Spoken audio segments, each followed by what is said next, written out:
This isn't just a story about bad customer service. It's not about a delayed flight or a lost bag. This is the story of how a single brutal act of corporate violence, filmed in the heart of the world's busiest airport, became the spark that ignited a firestorm. It's the story of Dr. Aris Thorne, a man whose quiet dignity was met with uniformed aggression. But the airline Global Air made one fatal mistake. They thought he was just another passenger. They had no idea he was the man sent from the very top of the corporate ladder with the power to shut them all down. And they had no idea that their cruelty would unleash a form of karma so swift and so total it would change the rules of air travel forever. The air in Hartsfield-Jackson Atlanta International Airport has a texture. It's a humid, anxious mixture of jet fuel, Cinnabon, and the faint, metallic scent of human sweat. On that Tuesday afternoon in May, the atmosphere at Gate B32 in the Global Air Terminal was thicker than usual.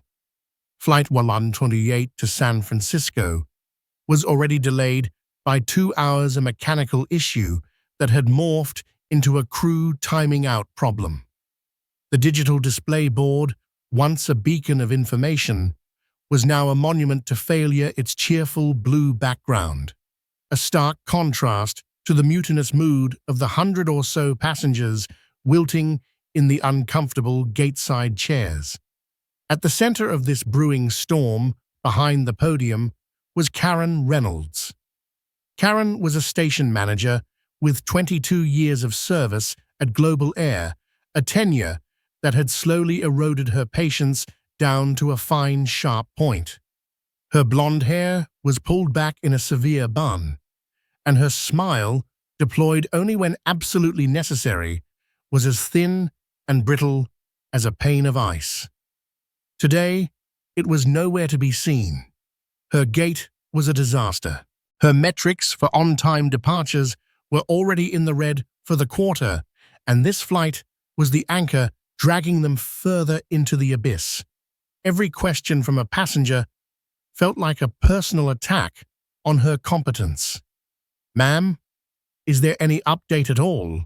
asked a young woman, bouncing a restless toddler on her hip. "We will make an announcement when we have an announcement to make." Karen snapped, her voice tight. "Please take a seat." It was into this charged environment that Dr. Aris Thorne approached the podium. He wasn't like the other disgruntled passengers. There was an unnerving stillness about him. He was tall and lean, dressed in a bespoke charcoal suit that looked as fresh as if he'd just put it on, a stark contrast to the wrinkled travel wear of everyone else. His shoes were polished to a mirror shine. He wore no tie, the top button of his crisp white shirt undone a look of calculated, effortless precision. He was the only person in the entire terminal who didn't look exhausted. He looked analytical. He waited patiently for Karen to finish tapping furiously at her keyboard before speaking. His voice was calm, a deep baritone that cut through the ambient noise without being loud. "Excuse me, Ms. Reynolds," he began, reading her name tag with a polite nod. Karen's head snapped up. "I'm very busy, sir." "I can see that," Aris replied, his tone even. "I just have a question about operational logistics. Not about the delay itself, but the cascading failure it's produced. You have a grounded aircraft, an expired crew, and 100 passengers who have now missed their connections. My analysis suggests that a replacement crew could have been sourced from the standby pool at Concourse E within 45 minutes of the initial mechanical flag. Furthermore, the decision not to deplane and provide service vouchers after the 90-minute mark is a direct violation of Global Air's own Passenger Bill of Rights, Section 4, Paragraph 2. The terminal seemed to fall silent around the podium. A few passengers who overheard the comment looked up intrigued. Karen Reynolds stared at Aris, as if he had just sprouted a second head. It wasn't the anger of a passenger she was hearing. It was the cold, detached language of a corporate audit. It was the language of the people who came to her station with clipboards and ended careers. Her defensiveness flared into outright hostility. "Sir, I don't know who you think you are, but we are following procedure. We don't need armchair quarterbacks telling us how to do our jobs. With respect, the procedures you're following are inefficient and costing your company thousands of dollars a minute," Ari said, still unnervingly calm. "My calculations based on standard industry metrics for passenger compensation, missed connections, and fleet idling costs put this single delay at a loss of approximately $87,000 and climbing. And that's before we factor in the long-term brand damage." A low murmur went through the nearby passengers. A man in a Braves cap whispered to his wife, "This guy knows his stuff." Karen's face, already flushed with stress, turned a deep, blotchy red. This man wasn't just questioning her, he was humiliating her, dissecting her failure in front of her customers and her staff. In her panicked, overstressed mind, he wasn't a passenger. He was a threat, an enemy. The fact that he was a black man, dressed far better than any executive she'd ever met, and speaking with an authority she couldn't comprehend, tripped every one of her internal, unexamined biases. "Sir, you are being disruptive," she said, her voice rising in pitch. "I need you to step away from my podium and take a seat. Now." "I am not being disruptive, Ms. Reynolds. I am asking for clarity on a procedural failure," Aris maintained, holding his ground. He held up his phone. "I've already recorded the timeline of events. I'm simply trying to understand the rationale. Was the standby crew not available? Was there a breakdown in communication between maintenance and operations? That was the final straw." The word recorded sent a jolt of pure panic through Karen. She saw her career, her reputation, her entire world collapsing under the calm, analytical gaze of this man. "Security," she shrieked, pointing a trembling finger at Aris. "Security, I have a disruptive passenger. He's refusing to comply. I feel threatened." Two security guards from a private contractor, Aegis Security, who had been loitering near the Dunkin' Donuts, lumbered over. They were large men, their uniforms stretched taut over their bellies. Their names stitched on their chests were Miller and Russo. They were used to dealing with drunk college kids and belligerent tourists, not men in tailored suits discussing operational logistics. They saw a frantic gate agent pointing at a tall black man. Their brains filled in the rest of the story, based on a script they'd long since memorized.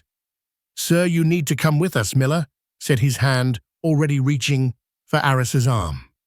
Aris held up a hand, a gesture of peace. "There seems to be a misunderstanding.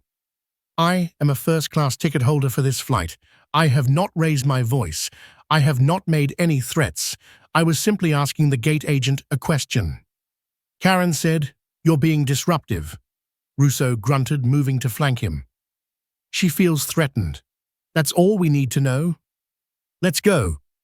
Her feeling threatened is a subjective emotional response, not an objective fact based on my actions, Aris stated, the logician in him still trying to reason his way out of an unreasonable situation.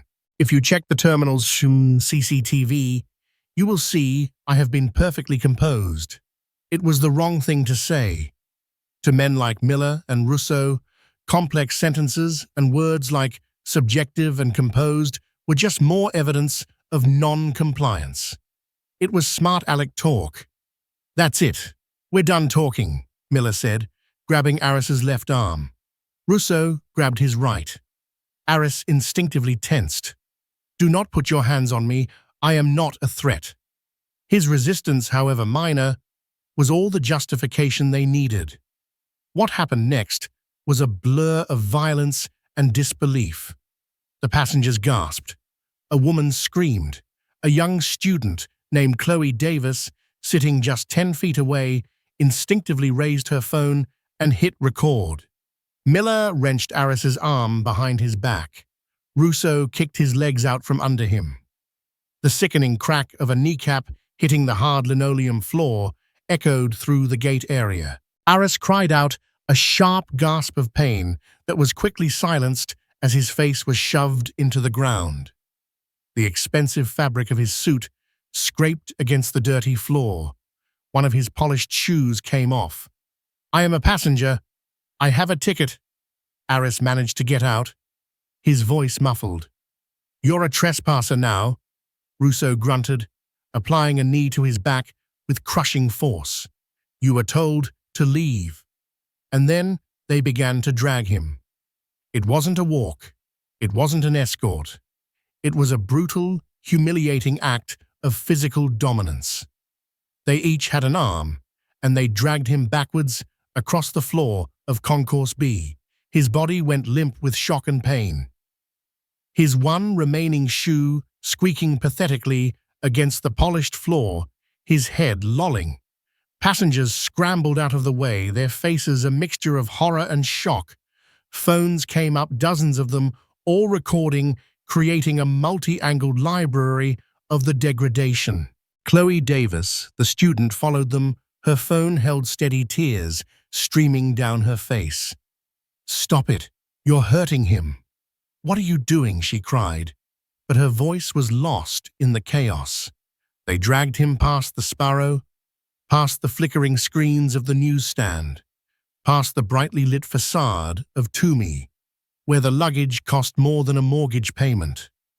They dragged him through the river of humanity that flowed through the world's busiest airport, a river that parted in horror to let the grim procession through. For Aris Thorne, a man who had built his life and career on logic control and intellectual superiority, this was a descent into a primal hell. The world had become a smear of ceiling lights, shocked faces, and the agonizing grinding pain in his knee and shoulders. Karen Reynolds watched from her podium, her face pale, a grim satisfaction, warring with a rising tide of terror in her gut. She had neutralized the threat. She had won. She had just made the biggest mistake of her life and set in motion the destruction of everything she worked for. She just didn't know it yet. For the man being dragged across her terminal floor wasn't just a passenger. He was Dr. Aris Thorne, the lead consultant for the Sterling Group hired 2 months prior by Global Air's own board of directors for a top-secret company-wide audit, codenamed Project Nightingale. His mission to identify redundancies, cut waste, and recommend the restructuring of entire divisions. In his briefcase, currently lying abandoned back at Gate B32, was a preliminary report that recommended the complete dissolution of the Atlanta Ground Operations Management Team for gross incompetence, with Karen Reynolds' name at the very top of the list. He hadn't been sent to argue about a flight delay. He'd been sent to shut them down. And now they had given him a reason to make it personal. The dragging stopped as abruptly as it began. The destination was not a police precinct or a medical station, but a sterile, windowless room deep in the bowels of the terminal, marked only Aegis Security Staff Only. The door clicked shut behind them, muffling the distant airport announcements into a dull murmur. The room smelled of burnt coffee and industrial cleaner. They dumped Aris into a hard plastic chair. The impact sent a bolt of white-hot fire up his leg from his shattered kneecap. He gritted his teeth, refusing to give them the satisfaction of another cry of pain. His suit jacket was torn at the shoulder, a smear of dirt marred the knee of his trousers, and his bare foot was cold against the grimy linoleum. He was a portrait of calculated chaos. Miller and Russo, the 2 security guards, stood over him breathing heavily. The adrenaline of the confrontation was wearing off, leaving behind a sheen of sweat and uncertainty on their faces. They had followed their training de-escalate by escalating neutralize the perceived threat. But looking at the man, now calm, composed, even in his disheveled state, his eyes burning with an intelligence that made them deeply uncomfortable, they felt a prickle of doubt. "You should have just taken a seat," Buddy Russo said, trying to reassert his authority. Aris slowly, deliberately lifted his head. He looked not at Russo, but at the cheap CCTV camera, mounted in the corner of the ceiling, its small red light glowing. He spoke to it, his voice raspy, but controlled. "My name is Dr. Aris Thorne. It is 4:52 p.m. Eastern Time. I am being held against my will by 2 employees of Aegis security badge numbers 714 and 832 after being physically assaulted at Gate B32. I have sustained what I believe to be a severe injury to my right knee. I am requesting immediate medical attention and the presence of the Atlanta Police Department." His precision unnerved them more than any shouting could have. This wasn't how it was supposed to go. Disruptive passengers were supposed to be ranting, crying, or apologizing. They weren't supposed to be creating a verbal legal record.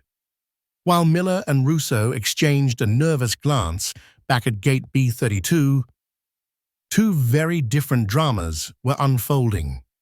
Karen Reynolds, still trembling behind her podium, was trying to manage the boarding process for the now-arrived replacement crew, but her authority had vanished. The passengers stared at her with open contempt. A low buzz of conversation filled the air, and every few seconds she would see the glow of a phone screen as someone watched or rewatched the video. Her own phone started to buzz incessantly in her pocket. Texts from other Global Air employees. "OMG, Karen, what happened at your gate? Is that video from B32? Real corporate security is calling everyone." Her heart hammered against her ribs. She pulled out her phone and saw it. A video posted less than 10 minutes ago by a user named Chloe D. Sites. The caption was simple: "Global Air Security at ATL just brutally assaulted and dragged this man for asking a question. Hashtag Global Air flying while black ATL." The view count was already at 50,000 and climbing exponentially. The comments were a tidal wave of fury. "This is disgusting. I'm canceling my Global Air credit card now. At Global Air, you need to fire these thugs and this horrible manager immediately." He was asking about operational logistics. "They assaulted a man for being smart. I was there." He was completely calm. The manager freaked out on him. Karen felt the blood drain from her face. The world was collapsing in real time on a 5-inch screen. Meanwhile, Chloe Davis, the student who filmed the video, was huddled in a chair at a neighboring gate, her hands shaking so badly she could barely type. She had tagged every major news outlet she could think of: CNN, the Associated Press, the New York Times. She tagged civil rights activists and celebrity frequent flyers. She was adding her own eyewitness account in a thread. He was talking about standby crews and passenger rights. He was polite. The manager, Karen, screamed that she felt threatened, which was a complete lie. He did nothing to provoke this. She hit post on the thread, feeling a profound sense of civic duty mixed with terror. Back in the security room, the door opened and 2 Atlanta Police Department officers walked in. They were a stark contrast to the Aegis guards. Their uniforms were crisp, their expressions weary but professional. The senior officer, a man named Sergeant Copeland, took one look at Aris, then at Miller and Russo, and his face hardened. "What the hell happened here?" Copeland asked, his eyes lingering on Aris's injured knee. Disruptive passenger Sarge Miller began, but Copeland cut him off with a sharp gesture. "I'll talk to you in a minute. Right now, I'm talking to him." He knelt with some difficulty in front of Aris. "Sir, are you okay? We have paramedics on the way." "Thank you," Sergeant Aris said, his voice level. "My knee requires attention. Otherwise, I am functional." "Can you tell me what happened?" Aris recounted the events with the same dispassionate clarity he'd used before. He didn't embellish or editorialize. He simply stated the facts, his questions about operational efficiency, Ms. Reynolds' aggressive response, her false claim of feeling threatened, and the unprovoked assault by the Aegis guards. He omitted only one thing, the true reason for his presence at the airport.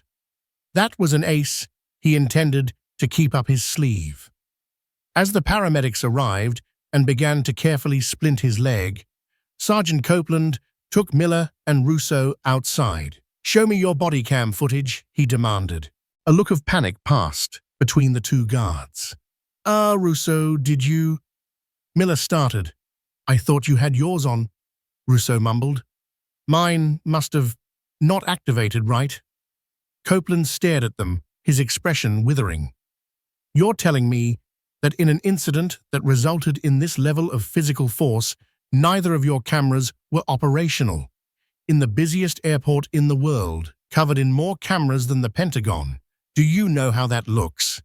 Before they could answer, Copeland's own radio crackled to life. It was his captain. "Copeland, what's your status at Concourse B? The chief's office is blowing up my phone. The mayor's office just called him. Some video is going viral, and CNN is already on its way to the airport." Copeland sighed, rubbing his temples. The situation had just escalated from a simple assault to a city-wide political incident. Aris, being gently lifted onto a stretcher, overheard the radio call. He knew the digital firestorm had begun. Now, it was time to add a legal one. He asked the paramedic to hand him his briefcase, the one an APD officer had mercifully retrieved. He opened it, removed his phone, and made a single call. The phone rang in a sleek, minimalist office in Washington, D.C. Lena Hassan, a name that made corporate lawyers break out in a cold sweat, answered on the second ring. She was the head of the Justice Initiative Project, a non-profit powerhouse known for taking on impossible civil rights cases and winning staggering settlements. "Aris," she said, her voice sharp with concern. "I was expecting your call after the landing. Where are you? I didn't make the flight," Lena Aris said. The sound of the stretcher's wheels began to squeak as the paramedics started moving him out of the room. "There was an incident." "What kind of incident?" "The kind you'll be seeing on the national news in about 5 minutes, he replied. He then detailed the events again, but this time he added the context. "They thought I was just an inquisitive passenger, Lena. They had no idea I was the Nightingale auditor." There was a moment of stunned silence on the other end of the line. Lena Hassan let out a low whistle. "Oh my God, Aris." "They didn't. They did," he confirmed. "They assaulted and publicly humiliated the very man their own board hired to save them from their own incompetence. The local management, the security team, they just handed us the keys to the kingdom. On a silver platter." Lena's mind was already racing, connecting dots, formulating strategy. This wasn't just a standard police brutality case anymore. This was a corporate implosion of epic proportions. It was negligence assault, false imprisonment, and a catastrophic breach of contract, all rolled into one. "Where are they taking you?" she asked. "Piedmont Atlanta Hospital," Aris replied, as they moved into the main terminal. The sight of him on a stretcher flanked by police caused the sea of passengers to part once more.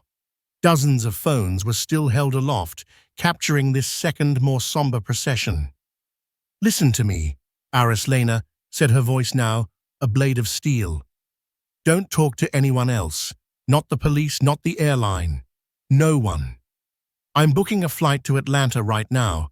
I'll have a local legal team meet you at the hospital. We are going to own this airline. We're not just coming for a settlement. We're coming for everything.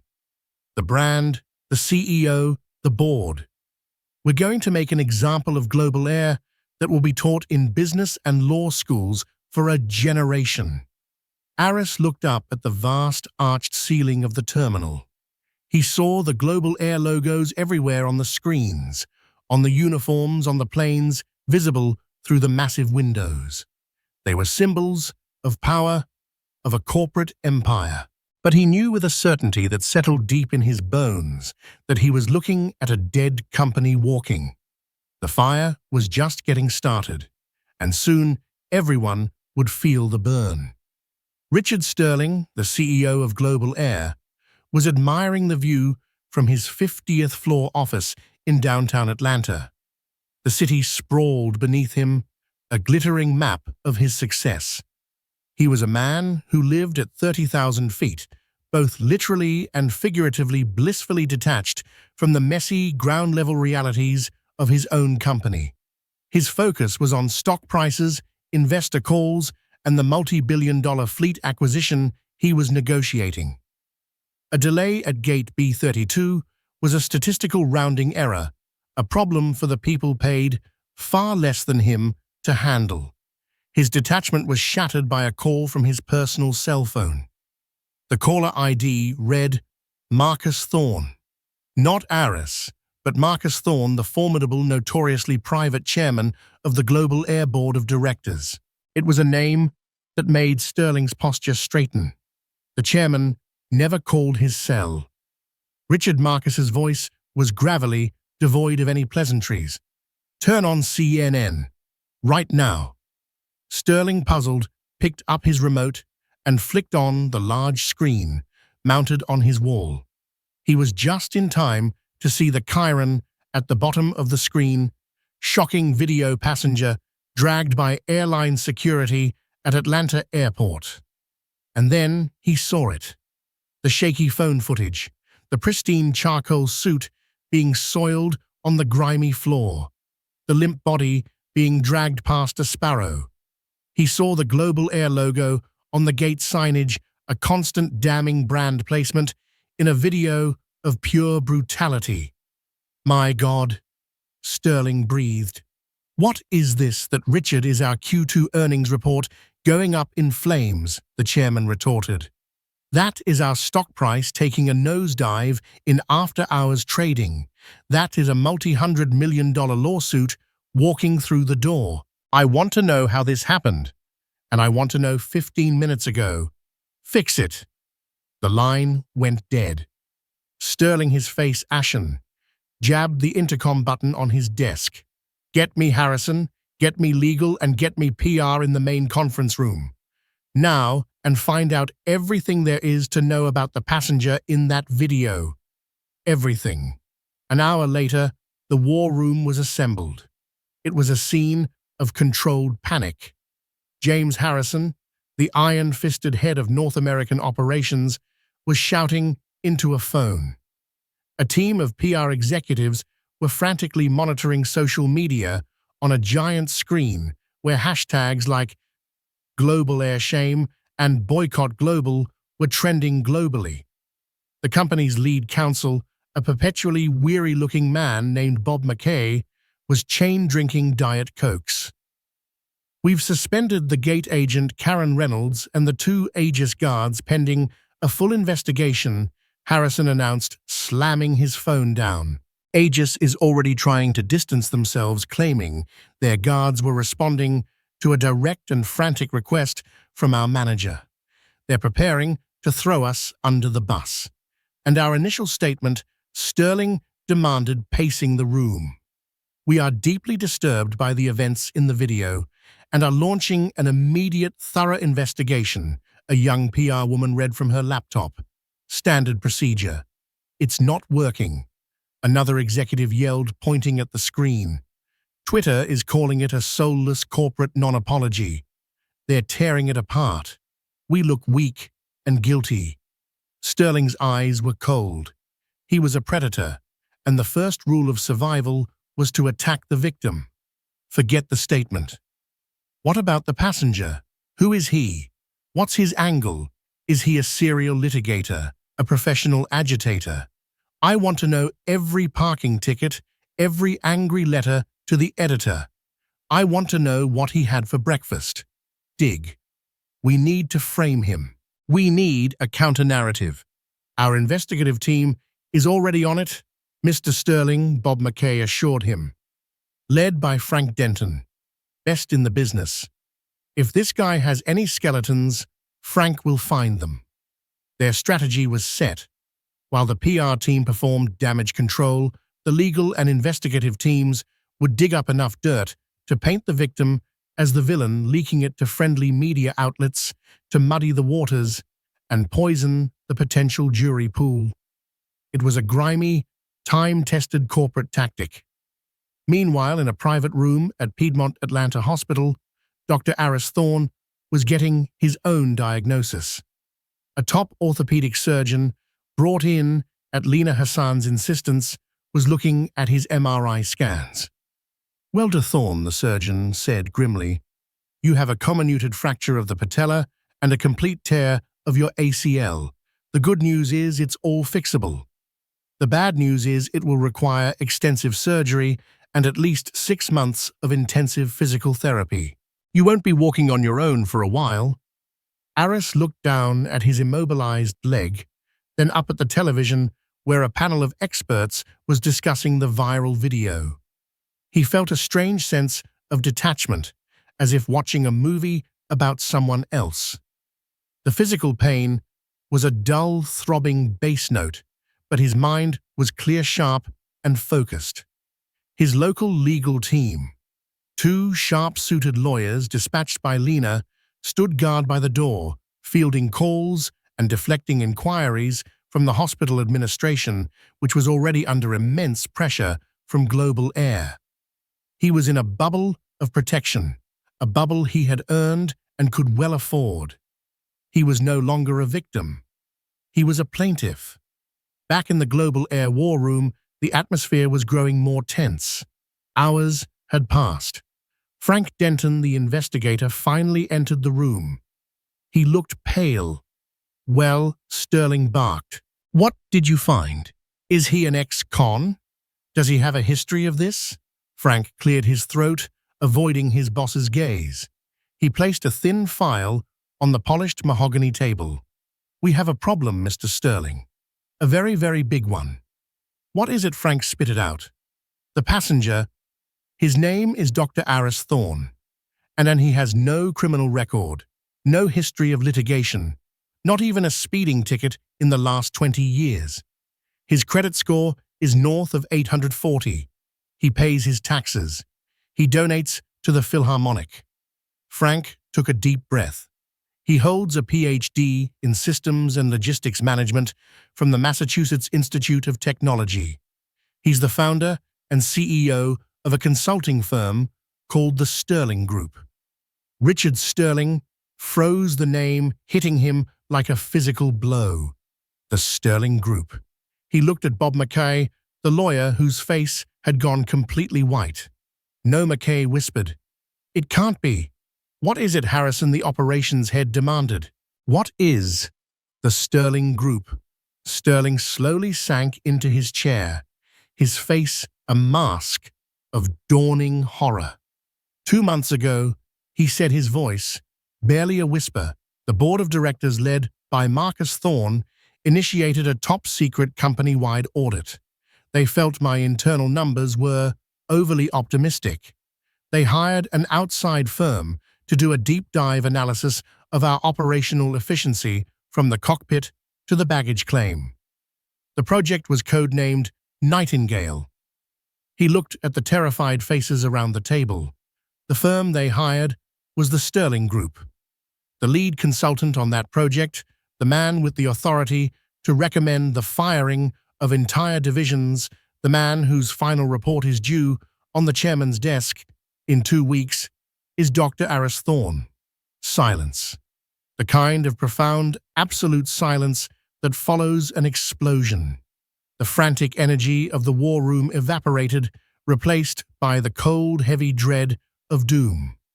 They hadn't just assaulted a random passenger. They hadn't roughed up a grifter or a troublemaker. They had beaten, humiliated, and dragged the chairman's hand-picked auditor across the floor of a terminal whose management team he was actively investigating for incompetence. Their ham-fisted attempt to control a minor situation had triggered a corporate nuclear bomb. The counter-narrative they had hoped to build had just collapsed. The truth was their worst possible enemy. Richard Sterling finally understood the gravelly fury in the chairman's voice. This wasn't just about a lawsuit anymore. This was about survival. Aris Thorne now had the motive, the means, and the personal justification to do exactly what he was hired to do: dismantle global air piece by painful piece. And they had just handed him the hammer. Lena Hassan arrived at the hospital, not like a lawyer, but like a 4-star general arriving at the front lines. She was a whirlwind of focused energy, her sharp pantsuit and confident stride cutting through the hushed atmosphere of the private wing. She found Aris Thorne sitting up in his hospital bed, his fractured leg elevated and encased in a complex medical brace. The television was on, showing Richard Sterling, the CEO of Global Air, at a hastily assembled press conference. A deeply regrettable incident, one that is not reflective of the values we hold at Global Air. Sterling was saying, his face a mask of practiced sincerity. We have terminated the employment of the station manager and have severed all ties with Aegis Security, effective immediately. We take full responsibility and extend our most profound apologies to Dr. Thorne. We hope to resolve this matter with him privately and respectfully. Aris let out a dry, mirthless chuckle. He wants to resolve it privately. Lena didn't even glance at the screen. She dropped her briefcase onto a chair. Of course he does.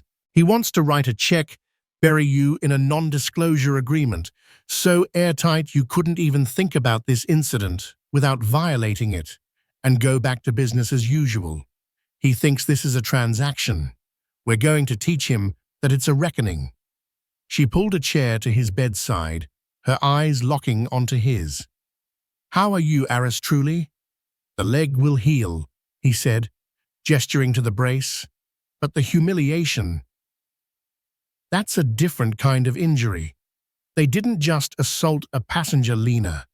They assaulted a black man in a suit because they couldn't compute his existence in their world. He didn't fit their stereotype of who should be asking intelligent questions. That's the core of it. I know, Lena said softly, but her voice hardened again. And that will be the heart of our case. So here's the plan. It's a two-front war. Front 1 is the law. Front 2 is the corporation itself.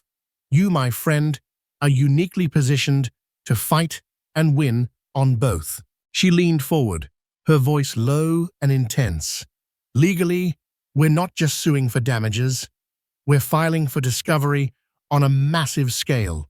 We want every email, every memo, every text message related to staffing, passenger complaints, and use of force incidents at the Atlanta hub for the last 5 years. We're going to expose the systemic rot that led to this. The lawsuit itself will be our press release. And the second front, Aris asked, his eyes gleaming with intellectual fire. That's you, Lena said, a shark smile touching her lips. Project Nightingale, the audit. You finish it. But you finish it with the unique perspective of someone who has experienced their system's failure in the most brutal way imaginable. You have legitimate board-sanctioned access to their entire operation. You don't just write a report about numbers and inefficiencies anymore. You write about the culture of fear. You write about the biases that lead a manager to call security on a passenger for asking smart questions. You use their own weapon, the one they gave you, to deliver the killing blow. We don't just want to win a lawsuit, Aris. We want to force the board to clean house, starting with Richard Sterling. A sense of profound cold purpose settled over Aris. This wasn't just about revenge. It was about justice, delivered with the precision of a surgeon's scalpel. Get me my laptop. While Aris and Lena planned their war, Global Air was desperately trying to sue for peace. A courier delivered a heavily sealed envelope to Lena's temporary office. Inside was an offer: $8 million, a lifetime of first-class flights anywhere in the world, and a personal face-to-face apology from the entire executive board. It was all contingent on the signing of the ironclad NDA. Lena glanced at the offer, scoffed, and slid it into her shredder without consulting Aris. She then picked up her phone. "File it," she said to her team. Now. Within the hour, the news alerts lit up every phone in the Global Air War Room. Dr. Aris Thorne files $150 million lawsuit against Global Air alleging systemic negligence, racial bias, and a corporate culture of violence. The lawsuit was a masterpiece of legal aggression. It was 120 pages long and read like a thriller. It detailed the assault in excruciating detail. It named Richard Sterling, James Harrison, and Karen Reynolds personally as defendants alongside the airline. It cited dozens of other smaller incidents at the ATL hub, painting a picture of a station run like a feudal fiefdom. And it contained one tantalizing, terrifying sentence: "This assault occurred while Dr. Thorne was lawfully present at the airport, engaged in professional activities at the direct behest of Global Air's own board of directors." It didn't explain what those activities were. It didn't have to. The mystery was more damning than the truth. It hinted at a deep internal conflict, a rot that went all the way to the top. The company's stock, which had stabilized after Sterling's press conference, immediately nosedived another 15%. Richard Sterling read the news alert and felt a cold dread creep up his spine. The offer had been rejected. The lawsuit was public. They had lost control. "Get me Karen Reynolds' file," he snarled. "I want to know who we just fired." The file was thin: 22 years of service, a series of mediocre performance reviews, and then a recent commendation signed by James Harrison, the head of operations, for maintaining station integrity and authority in a challenging environment. It was corporate doublespeak for being a tyrant. The scapegoat they had just offered up to the public was one of their own enforcers. Then the final nail in the coffin was hammered in. An email landed in Lena Hassan's encrypted inbox. The sender was anonymous, using a disposable Proton Mail account. The subject line was simply, "Gate B32. I work in operations at ATL," the email began. "I can't say who I am. But you need to see this." What happened to Dr. Thorne wasn't spontaneous. Karen Reynolds was panicking all day about a mystery shopper or an auditor who was rumored to be on site. She sent 3 separate internal memos complaining about a well-dressed black man in Concourse B asking logistical questions hours before the incident. She was told by her direct superior to handle it. "Don't let anyone undermine your authority. We have your back." I have copies of the memos and the response. They knew he was there, and they told her to shut him up. Attached were 4 time-stamped PDF documents. The internal memos. Lena Hassan read the emails twice, her expression turning from grim to triumphant. She picked up her phone and called Aris. Aris, she said, her voice electric with excitement. How do you feel about amending our lawsuit to include conspiracy and premeditation? They didn't just have a case of negligence anymore. They had proof of a conspiracy. They had a direct line from the C-suite's pressure to Karen Reynolds' panic to the guards' brutality. They could prove that this wasn't just a mistake. It was the predictable, inevitable outcome of a poisoned corporate culture. In his 50th floor office, Richard Sterling watched the stock ticker bleed red. His gambit had failed. His apology was seen as hollow, his firings as a transparent attempt to save his own skin. And he knew, with the sinking certainty of a condemned man, that the full force of Lena Hassan's legal machine and Aris Thorne's inside knowledge was about to be unleashed. The karma wasn't just coming, it was already here. For the next 3 weeks, Dr. Aris Thorne's hospital room, and later his spacious home office, became the most feared and powerful office in the entire aviation industry. With his leg elevated and his mind sharpened by a cold, righteous fury, he worked relentlessly. Lena Hassan's legal team fed him a constant stream of information from their discovery requests, and the anonymous whistleblower, now codenamed Icarus, provided a steady drip of internal documents that painted a damning picture of the corporate culture. Aris channeled all of it into the final version of Project Nightingale. The report, once destined to be a dry 200-page analysis of operational logistics, swelled into a 500-page indictment. It was no longer just an audit.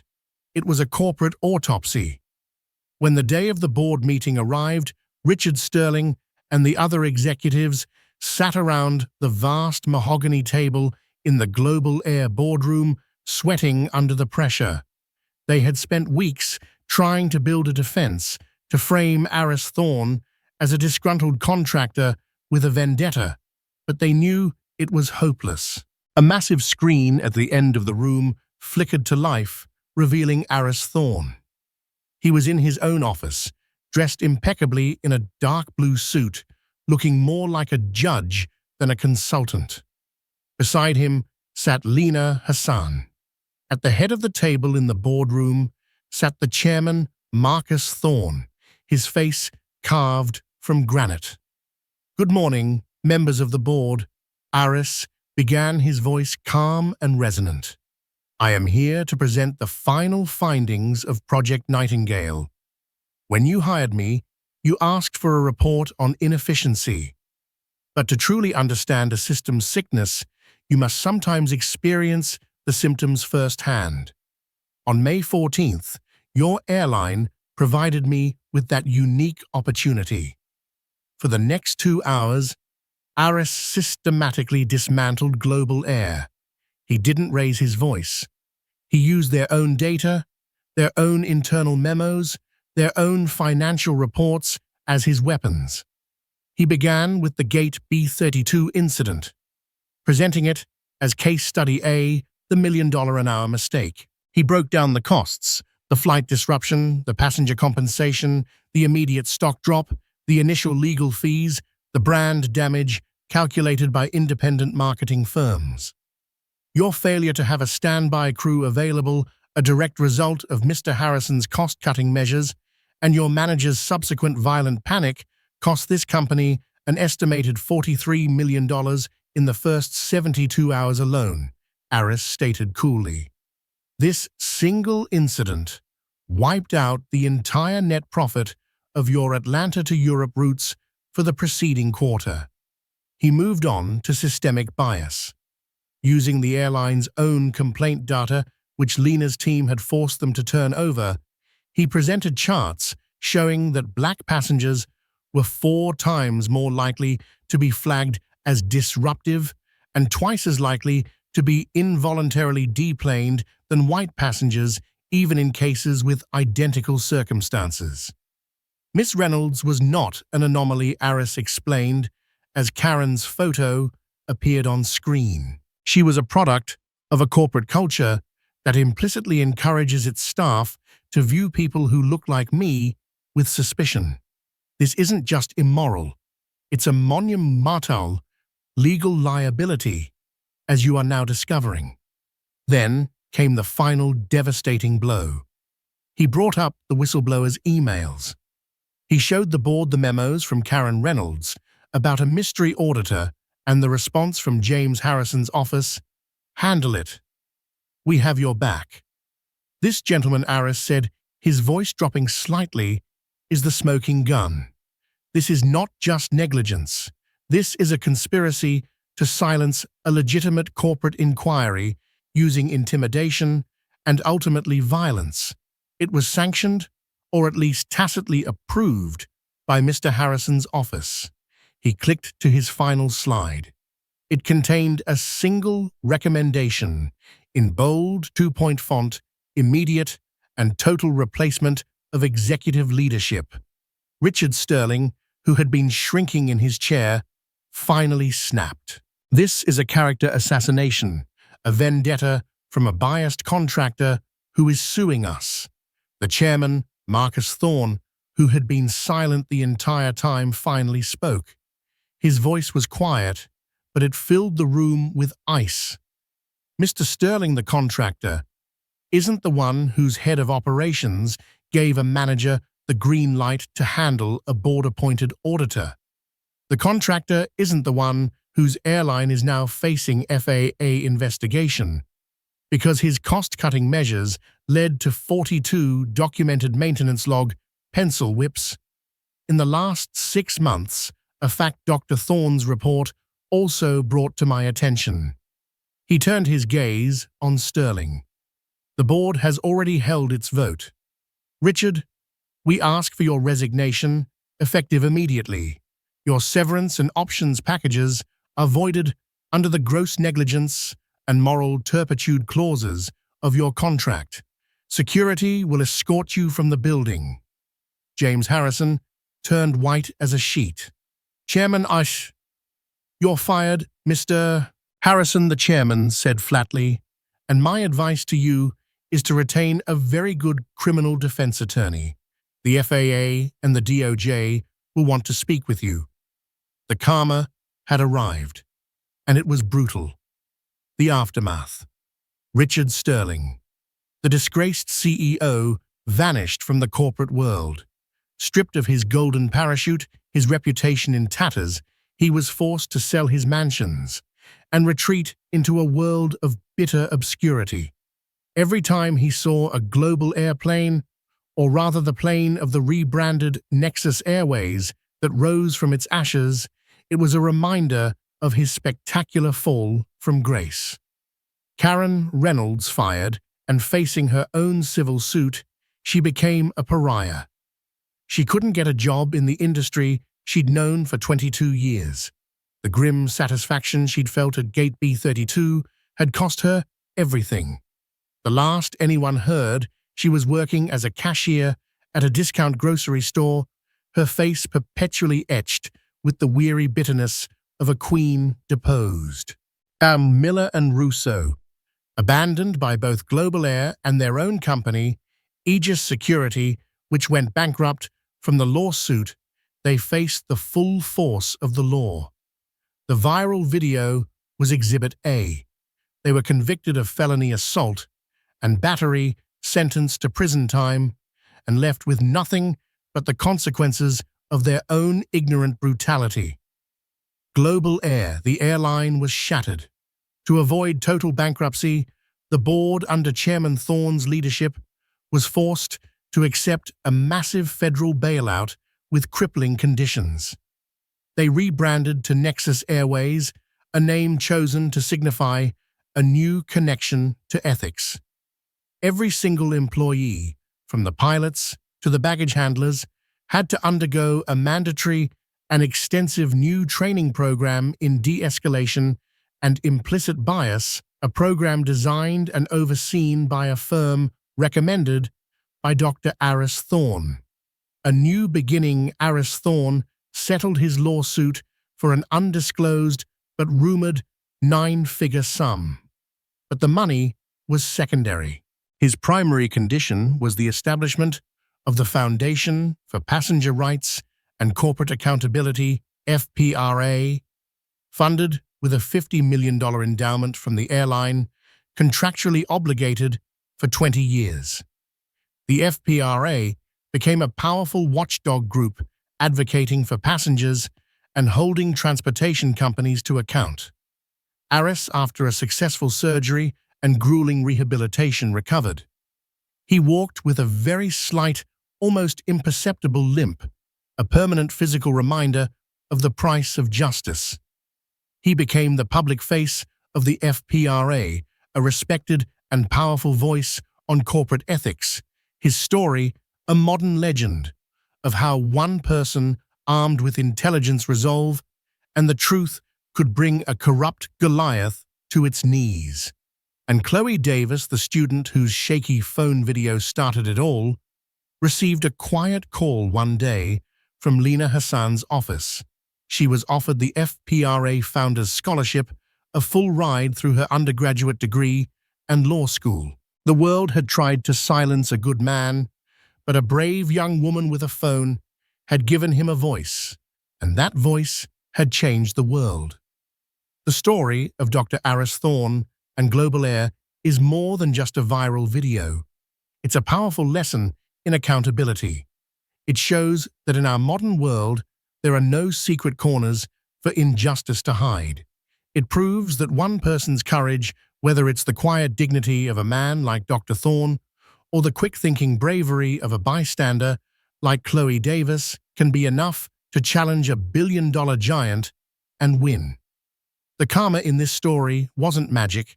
It was earned. It was delivered by integrity, amplified by technology, and driven home by an unbreakable will for justice.